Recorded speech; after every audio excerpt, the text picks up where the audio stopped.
So I'm Sue Vasey. I'm the CEO at Chain Lane Community Hub, which is a small local charity in a town called Knaresborough. We run a community building, so we brought it into community ownership in 2011.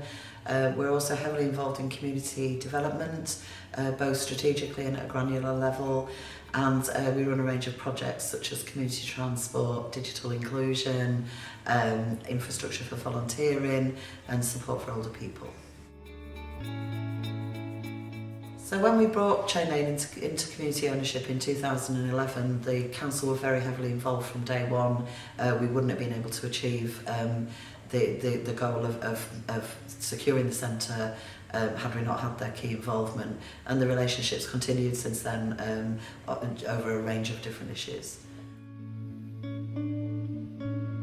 So Community Anchor is a system partner with North Yorkshire Council, and it basically means that they've got one point of access into our town and the surrounding villages. So if there's an issue that they want discussing or something that they need to know about our local area, then we're the first point of contact, and we kind of know what's going on on the ground in the town and can point them in the right direction if we can't help ourselves. We had a major event in Knaresborough. So we had a once in a 500 year flood, which lasted for about an hour, but had a totally life-changing impact on many residents. So 54 households were affected right across the town. We're used to flooding in Knaresborough because we have a river that runs alongside, but this was totally different. It didn't affect the houses by the river, it was literally across the town. Following the rain on the 6th of May, the community anchor role became very real for us at Chain Lane. So I got a call from our Stronger Communities manager, Liz, who said, you know, that system funding we give you through the community anchor, it's time to pay the ferryman, so to speak. The response team from North Yorkshire arrived at 9 o'clock that morning. We opened our doors to residents, and then the work began. We hadn't met the emergency response team before. This was totally new. We were the first anchor to have an emergency response. And I think it's fair to say when the team arrived, they were in charge.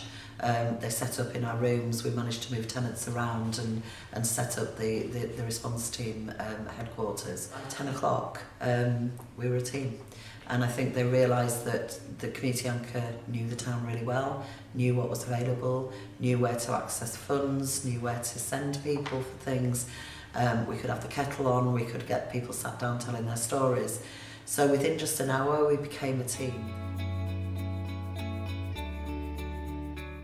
So the key strength of it being the community anchor that was fronting the response was that we were there after the emergency.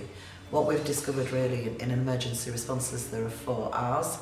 So there's the response, the rebuild, the recovery, and then the reflection. And we've been able to do that with our statutory sector partners. And the rebuild is where the community anchor really came into its own, because once the initial emergency was over, the response team moved out. Obviously we still had contact with them and we now had really good relationships, but residents could still walk through our door. They knew where we were, and they did.